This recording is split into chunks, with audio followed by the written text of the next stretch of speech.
Not long ago, a national report found that only 35% of high school seniors are proficient in reading, and 23%, less than a fourth, are proficient in math. They show up at school and start feeling that they're behind. Over time, that leads them to push away from education because it's embarrassing to them. As we go around this country, we've got half the black students in high school dropping out. We've got half the Hispanic students in this country dropping out. What can we do to turn this thing around and to do it quickly? We turn to the basics, mathematics, reading and writing. Without a good start, nothing else works. Early childhood education, I think, has got to be significantly expanded all across the country. Our children desperately deserve it. I feel a huge sense of urgency. We need to get better. We need to get better now. And when we do a great job, we open up this world of opportunity for our children. When we don't do it, I actually think we as educators, we perpetuate poverty and we perpetuate social failure.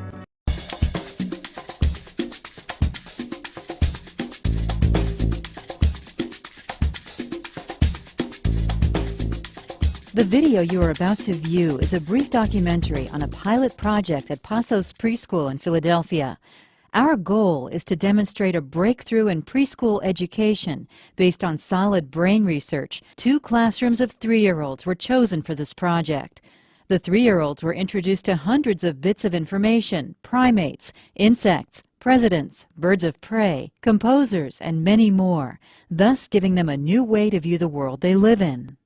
Study after study on brain research and preschool education has found that the first 5 years are crucial to child development. According to an article in Time magazine in February of 1997, from birth, a baby's brain cells proliferate wildly, making connections that shape a lifetime of experiences.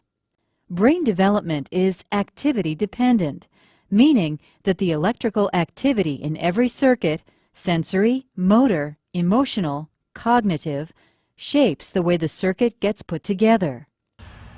The process of education begins at 6 years of age, but the process of learning begins at birth.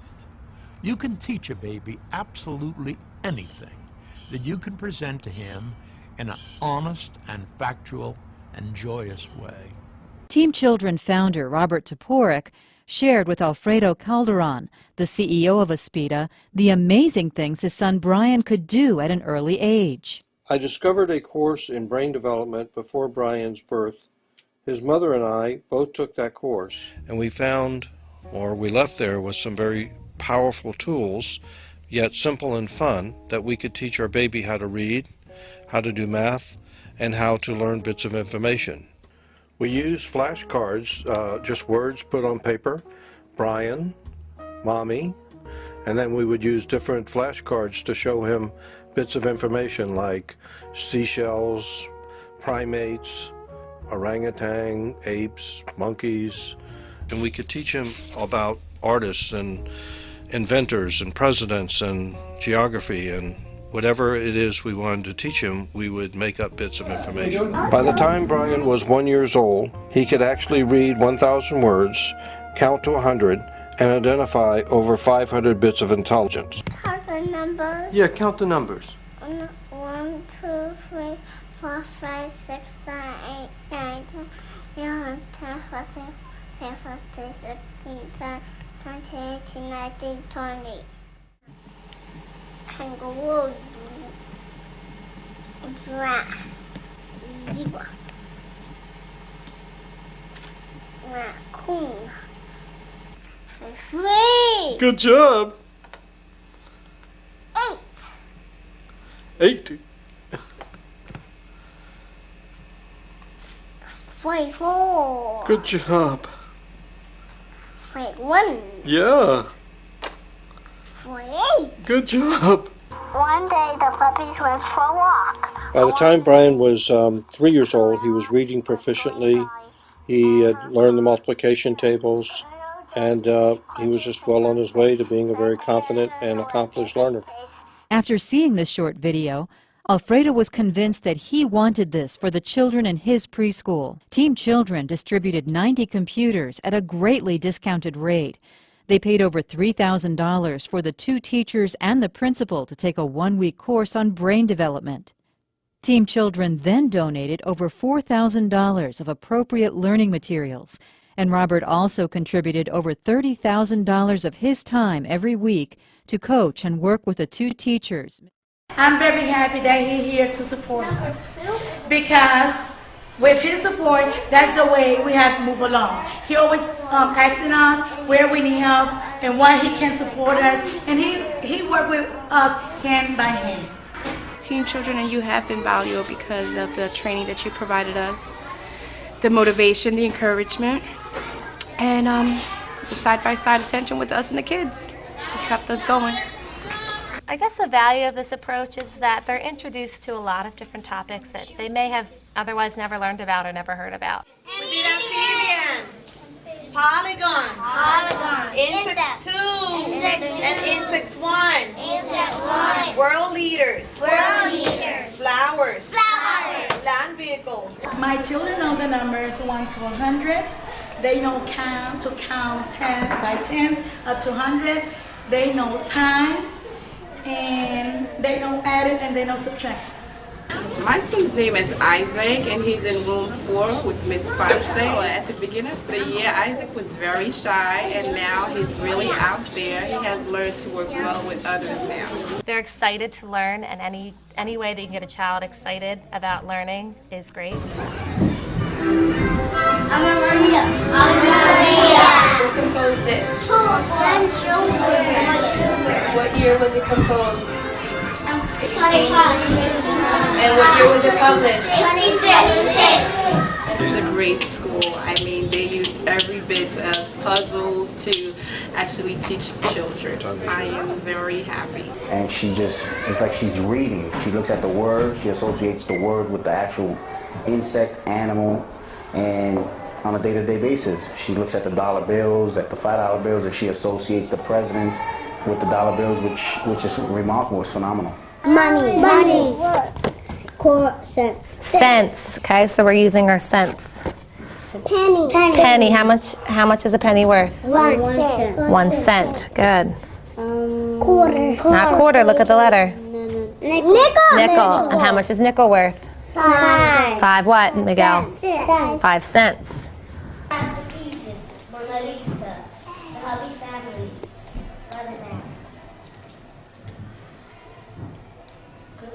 Aristotle's.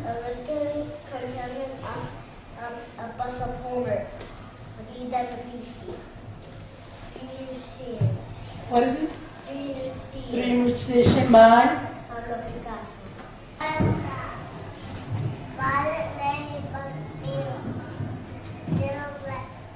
Land.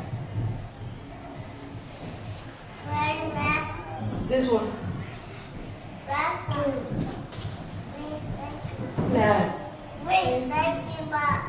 What we're trying to do in the preschool, besides the intellectual development, is social development and cognitive development and gross motor skills or motor development. And we're gonna stretch our bodies forward and go ahead and stick your chest out like you're showing a beautiful diamond necklace. Right? Galen has been with us for about 7 weeks, and she volunteers to do yoga, children's yoga, in our classroom. Parents have come up to me and asked me what we're doing in particular, but they're very excited about it because the kids do go home doing moves and doing the songs. Can you guide your way on? Guide your way on.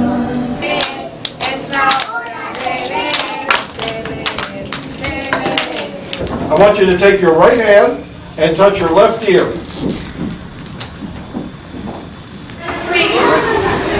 Everybody's crawling because next week. Crawling. In the first year, the program worked with 2 classrooms in Pasos preschool, and it easily grew to 11 classrooms the following year. Now we are implementing the project in 3 different schools of the Aspira network. We are working with 30 classrooms, which consist of 18 preschool classrooms, 8 kindergarten classrooms, and 4 first grade classrooms. In January of 2011, Robert Toporek, president of Team Children, led an effort to further bring the work of the Institutes for the Achievement of Human Potential into Aspira of PA's network of charter schools. Kathy Myers from the Institutes and Robert from Team Children helped Ms. Perez better understand how to implement the Institute's program into her kindergarten classroom. After 2 months, the results are inspiring. How does this classroom compare to your other classroom experiences? Okay, so the kids that I have are the pilot kids. They started doing the BITS program at Pasos. And, you know, when they first came in the school year, I noticed that they had been reading the days of the week. They were able to pick out certain words. That was the main thing I was able to see from them. Me. My. Excellent. Let's see how you do now. Can. Where. Can. Look. However, now as the year's been progressing, you know, and I've been really giving my all, I've been understanding the program and been creating materials, their growth is tremendous, and compared to other kindergarten classes I taught, this is my 3rd year teaching, they're doing so much more than my other kids.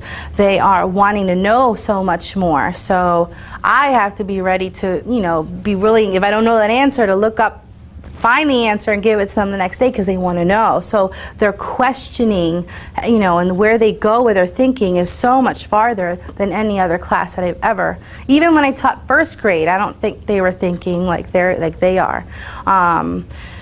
With their writing, like I said, I've always struggled with my kids to enjoy writing and to want to write and to you know, write a lot. And these kids are starting to write paragraphs already. I've never had that before. How has brachiating and creeping and crawling impacted your classroom? With the brachiating and the creeping and crawling, I notice has helped them out. I would say out of my 6 students that were mirror writing, that means they're writing their words backwards, now only 2 of them, 4 of them have stopped doing that. 2 are still, you know, mirror writing. However, their handwriting has improved. And that's not just within those 6 students. Across the board, their handwriting is much neater. So I'm assuming it's from, you know, maybe the convergence, maybe with their, you know, their fine motor skills are getting better from grabbing the rungs. So not only has it improved handwriting, I noticed, like I said, they've jumped at least 2 levels with reading. So I think that has to do with, you know, how they're seeing these words on the paper. I think that their vision is improving, the convergence is improving, and also behavior. Like I have a few students who are very hyperactive and move around a lot. You know, I think they're still listening, but a lot of times they're not sitting still and watching what I'm doing. And I think that I notice that when they're outside brachiating and creeping and crawling, they're able to focus more when they come back in the room. So that's a big help. We've tried it. We can prove that it works. It will work. It'll work better next year.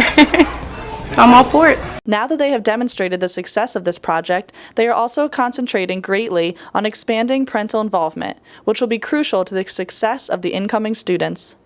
The partnership has introduced the program to parents while explaining ways they can work with their child at home. This effort has proven to be powerful and successful within the current statewide preschool structure. It has demonstrated scalability to any size school or classroom. It has creatively shown that children are capable of reaching higher levels of learning at a young age while they retain information and thirst for more knowledge. I've seen a lot of things that I did not believe were possible at this young of age in a large group. I worked with my own children in small groups, 1 child, 2 children, 4 together, and worked with them on similar types of things. Didn't think this was possible in the inner city of Philadelphia in groups of 20 students.